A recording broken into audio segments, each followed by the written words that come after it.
Hello friends, welcome to स्टडीकर। मैं हूं आपका दोस्त प्रभाकर। आज के इस महत्वपूर्ण लेक्चर में हम आपके साथ डिस्कस करने वाले हैं 24 जनवरी 2024 की मोस्ट इंपॉर्टेंट करंट अफेयर्स के क्वेश्चन। तो आप इस पूरे लेक्चर को बहुत ही ध्यान से लास्ट तक जरूर देखिएगा। चलिए आज का पहला और इम्पोर्टेंट क्वेश्चन डिस्कस करते हैं। सुभाष चंद्र बोस आपदा प्रबंधन पुरस्कार 2024 किसे प्रदान किया गया है? आंसर हो जाएगा 60 पैरासूट फील्ड हॉस्पिटल को। तो ये जो 60 पैरासूट फील्ड हॉस्पिटल है यह एक आर्मी हॉस्पिटल है जो कि उत्तर प्रदेश में स्थित है।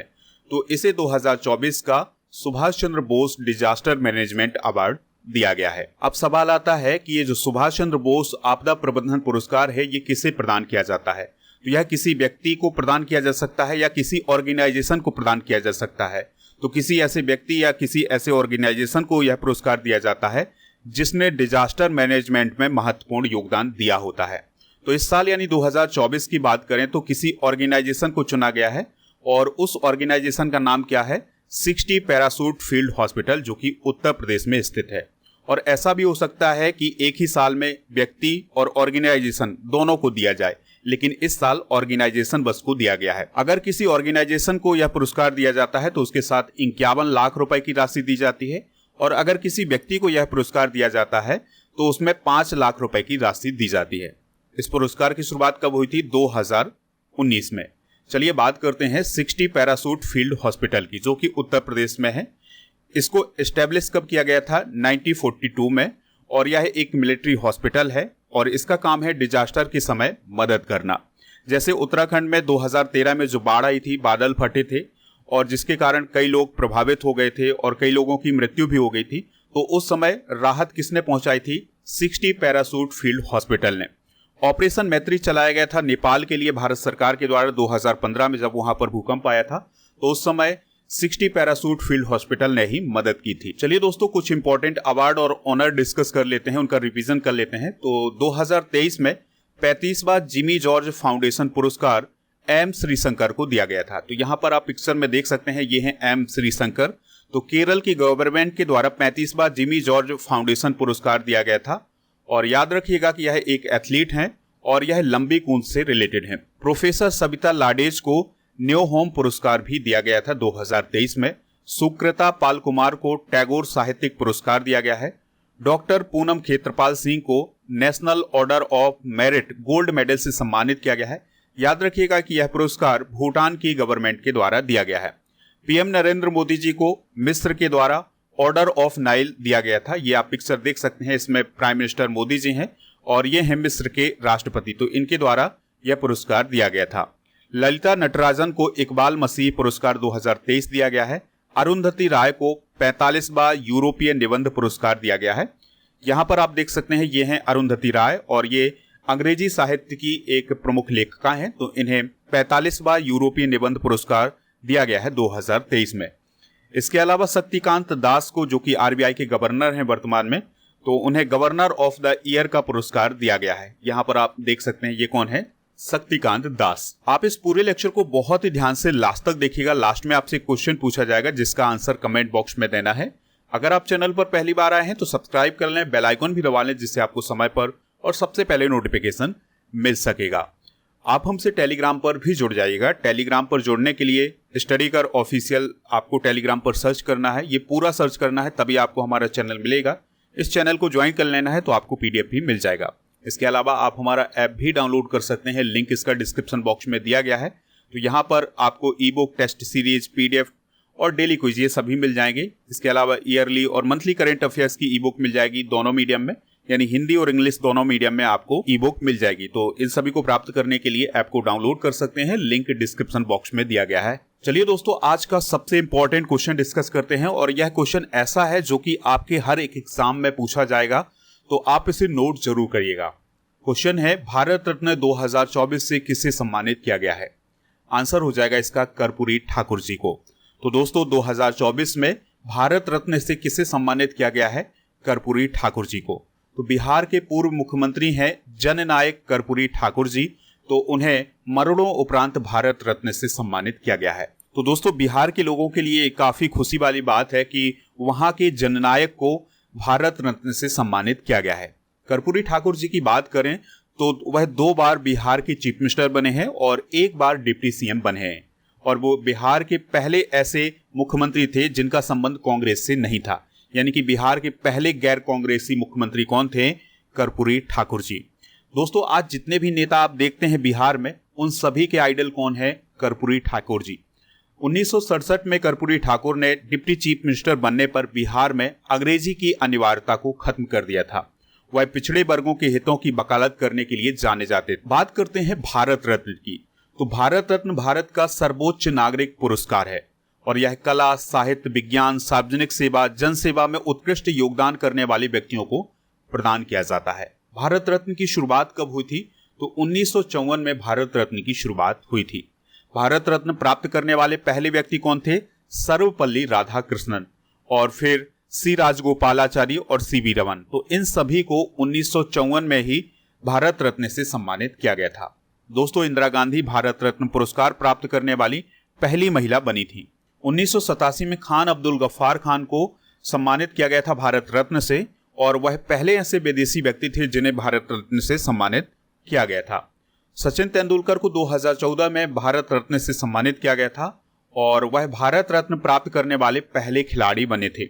इसके अलावा वो ऐसे सबसे कम उम्र के व्यक्ति थे जिन्हें भारत रत्न मिला था। हाल ही में भारत रत्न प्राप्त करने वाले व्यक्तियों की बात करें तो 2015 में मदन मोहन मालवीय जी को भारत रत्न दिया गया था और अटल बिहारी वाजपेयी जी को भी भारत रत्न दिया गया था। 2019 में 3 लोगों को भारत रत्न दिया गया था, प्रणब मुखर्जी, नानाजी देशमुख और भूपेन हजारिका।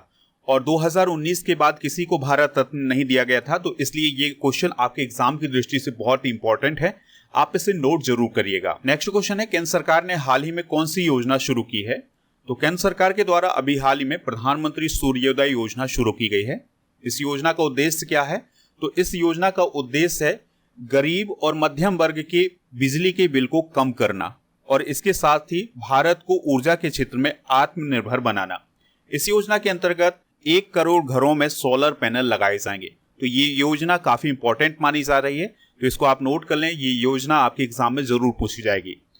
दोस्तों, अब आपको एक पॉइंट याद रखना है, कुछ आंकड़े याद रखना है कि कुल सौर ऊर्जा क्षमता के मामले में राजस्थान भारत में सबसे आगे है। तो ये पॉइंट काफी इंपॉर्टेंट है, तो आपसे ये पूछा जा सकता है। केंद्र सरकार की कुछ प्रमुख योजनाएं डिस्कस कर लेते हैं कि कौन सी योजना किस वर्ष शुरू की गई थी। तो जनधन योजना और स्किल इंडिया मिशन और मेक इन इंडिया और नमामि गंगे योजना, ये सभी 2014 में शुरू हुई थी। बेटी बचाओ बेटी पढ़ाओ 2015 में, और प्रधानमंत्री मुद्रा योजना ये भी 2015 में, डिजिटल इंडिया मिशन ये भी 2015 में शुरू हुआ था। प्रधानमंत्री उज्ज्वला योजना की शुरुआत 2016 में, उड़ान योजना 2017 में, खेलो इंडिया स्कूल गेम्स 2018 में, जल जीवन मिशन 2019 में, प्रधानमंत्री गरीब कल्याण योजना 2019 में और प्रधानमंत्री स्वनिधि योजना 2020 में, पीएम मित्रा योजना 2021 में, इस्माइल योजना 2022 में, अग्निपथ योजना 2022 में, पीएम श्री योजना 2022 में शुरू की गई थी, आरोग्य मैत्री योजना 2023 में और पीएम विश्वकर्मा योजना ये 2023 में शुरू की गई है। दोस्तों, पीएम विश्वकर्मा योजना के बारे में आपको याद रखना है क्योंकि ये भी इंपॉर्टेंट योजना है। तो चलिए इसके बारे में कुछ पॉइंट रिवाइज कर लेते हैं। तो यह योजना कब शुरू हुई थी? 17 सितंबर 2023 को। इसका उद्देश्य है पारंपरिक शिल्पकारों और कारीगरों के 30 लाख परिवारों को बिना गारंटी के न्यूनतम ब्याज दर पर ऋण मुहैया कराना। यानी कि इस योजना के अंतर्गत जो कारीगर हैं उनको न्यूनतम ब्याज दर पर ऋण प्रदान किया जाएगा। इसके लिए 13,000 करोड़ रुपए का बजट का प्रावधान किया गया है। दोस्तों, इस योजना के अंतर्गत 18 पारंपरिक व्यवसायों को शामिल किया गया है। तो ये पीएम विश्वकर्मा योजना के बारे में भी आप नोट कर लीजिएगा। नेक्स्ट क्वेश्चन है, भारत किर्गिस्तान के बीच 11वां खंजर अभ्यास किस राज्य में शुरू हुआ है? आंसर हो जाएगा इसका हिमाचल प्रदेश में।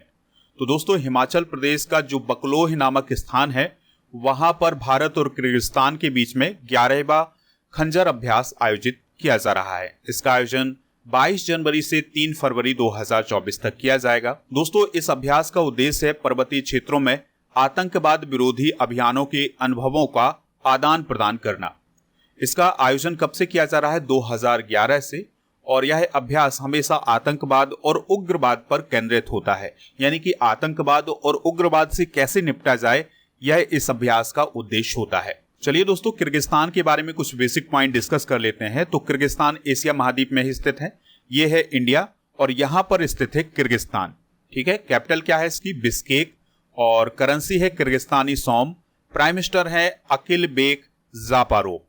दोस्तों 1992 में भारत के द्वारा किर्गिस्तान के साथ राजनयिक संबंध स्थापित किए गए थे और भारत पहला ऐसा देश था जिसने किर्गिस्तान के साथ राजनयिक संबंध स्थापित किए थे। यहाँ पर आप किर्गिस्तान के मैप को अच्छे से देख सकते हैं। किर्गिस्तान एक लैंडलॉक्ड कंट्री है, यानी कि इसकी सीमा किसी भी समुद्री क्षेत्र से नहीं लगती है।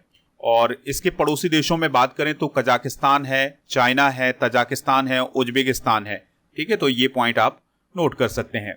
2023 के कुछ प्रमुख युद्धाभ्यास डिस्कस कर लेते हैं। तो काजिंद अभ्यास भारत कजाकिस्तान के बीच हुआ था। 7वां जिमैक्स अभ्यास भारत जापान के बीच। सुरक्षा बॉन्ड चाइना, रसिया और ईरान के बीच आयोजित हुआ था 2023 में। नोमाडिक एलिफेंट भारत मंगोलिया के बीच में। एक्यूबेरिन एक्सरसाइज भारत मालदीव के बीच में। सुदर्शन शक्ति भारतीय सेना की सप्त शक्ति कमान के द्वारा आयोजित किया गया अभ्यास था। और चौथा समुद्र शक्ति अभ्यास भारत इंडोनेशिया के बीच हुआ था 2023 में। टाइगर सार्क अभ्यास बांग्लादेश और अमेरिका के बीच आयोजित किया गया था। नेक्स्ट क्वेश्चन है उत्तर प्रदेश गौरव सम्मान से किसे सम्मानित किया जाएगा?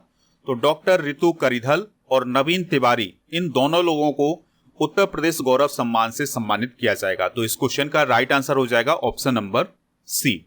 तो लखनऊ की डॉक्टर रितु करिधल श्रीवास्तव और कानपुर के नवीन तिवारी को उत्तर प्रदेश गौरव सम्मान से सम्मानित किया जाएगा। अब यह सम्मान कब दिया जाएगा उन्हें?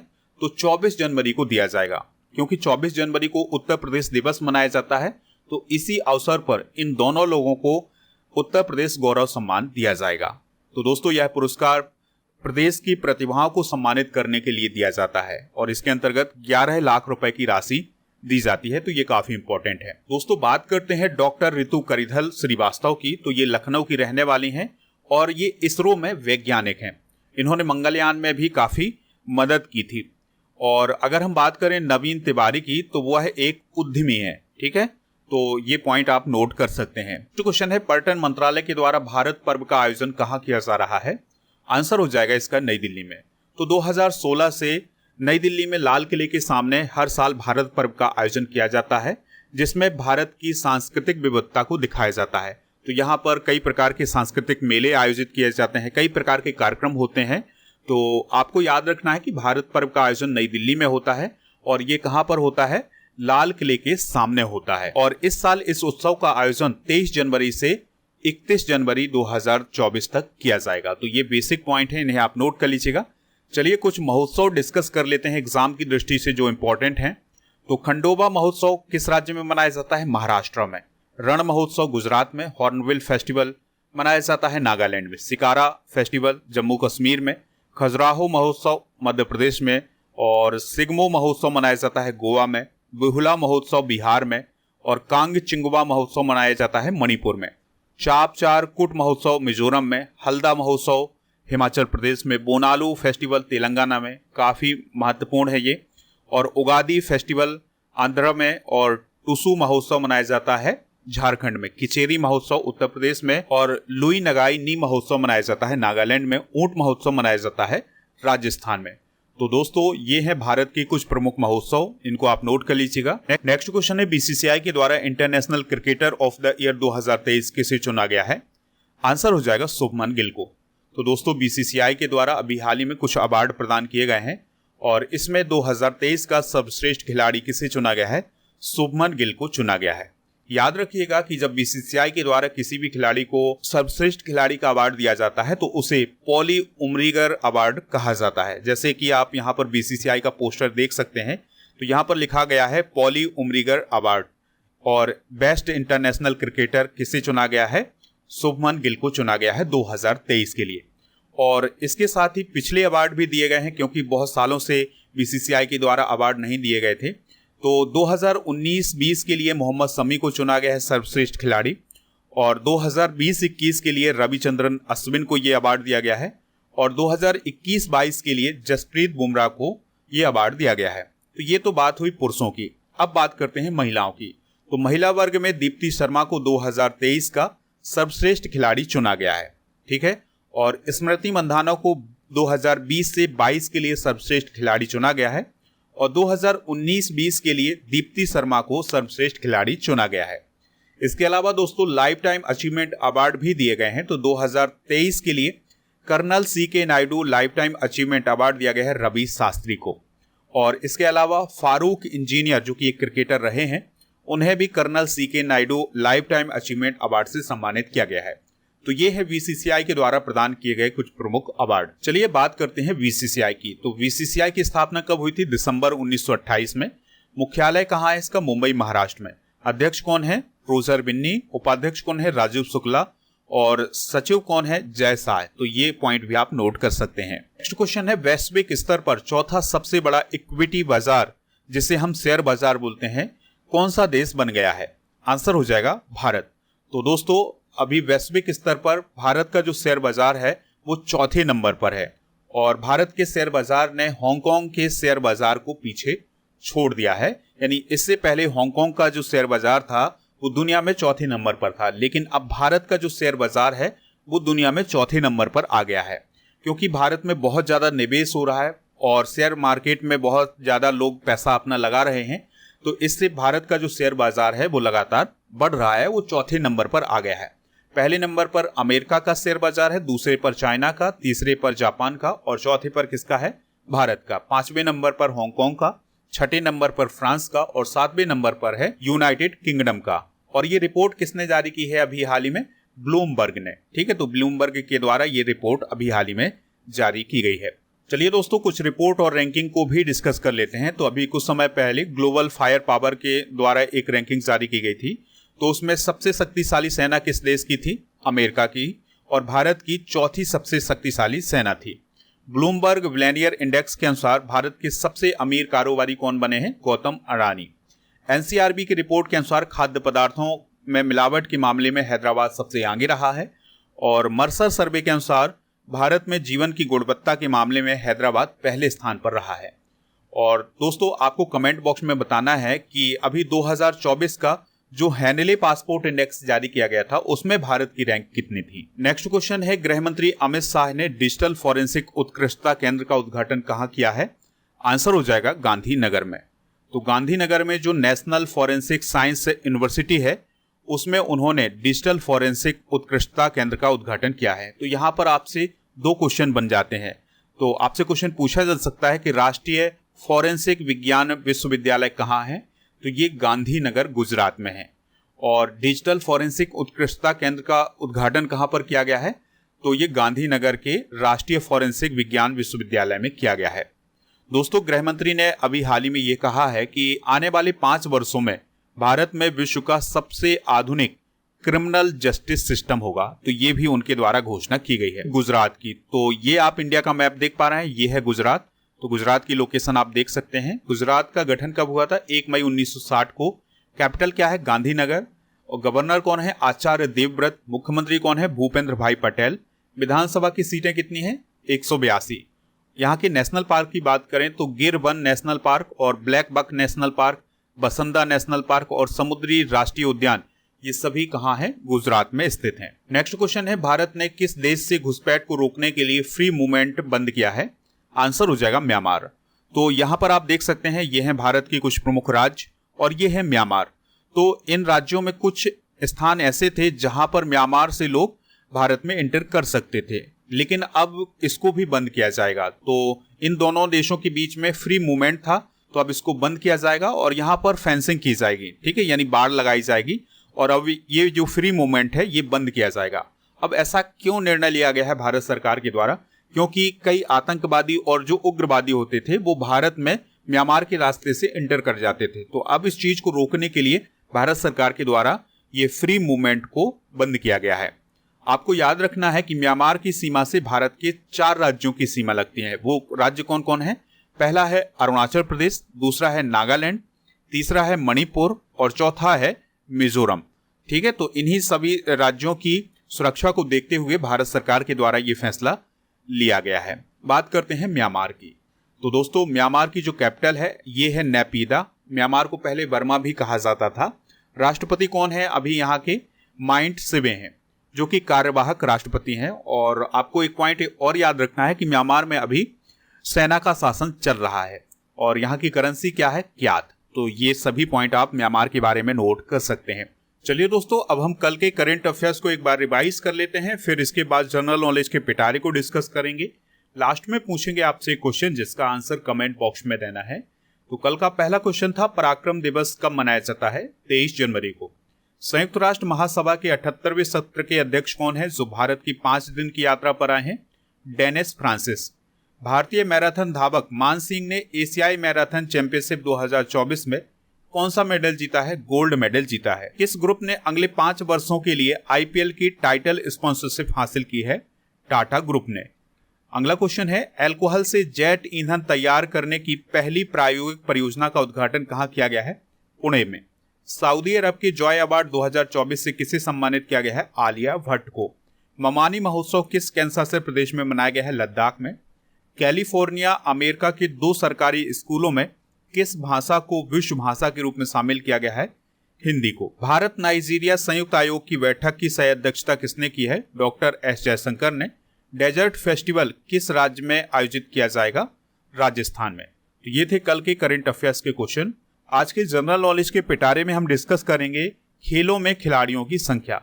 तो क्रिकेट में एक पक्ष में खिलाड़ियों की संख्या कितनी होती है? 11। फुटबॉल में भी 11, हॉकी में भी 11, बास्केटबॉल में 5, बेसबॉल में 9, रग्बी फुटबॉल में 15, पोलो में 4, वाटर पोलो में 7, वॉलीबॉल में 6, कबड्डी में 7 और लाक्रोस में 12, हैंडबॉल में 7, खो खो में 9 खिलाड़ी होते हैं और सैपक टकराव में 3 होते हैं।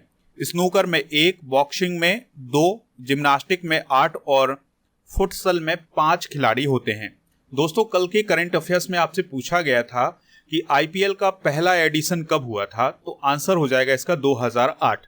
तो लगभग सभी लोगों ने इसका आंसर 2008 बताया हुआ है। और बीच में भी एक क्वेश्चन पूछा गया था कि राष्ट्रीय हिंदी दिवस कब मनाया जाता है? आंसर हो जाएगा 14 सितंबर को। तो लगभग सभी लोगों ने इसका आंसर बताया हुआ है। तो दोस्तों, इसी प्रकार से आपसे जो क्वेश्चन पूछा जा रहा है उसका आंसर आप कमेंट बॉक्स में जरूर दीजिएगा। भारत रत्न की स्थापना कब की गई थी? तो जो भी इसका राइट आंसर हो कमेंट बॉक्स में जरूर बताएं, हमें इंतजार रहेगा आपके आंसर।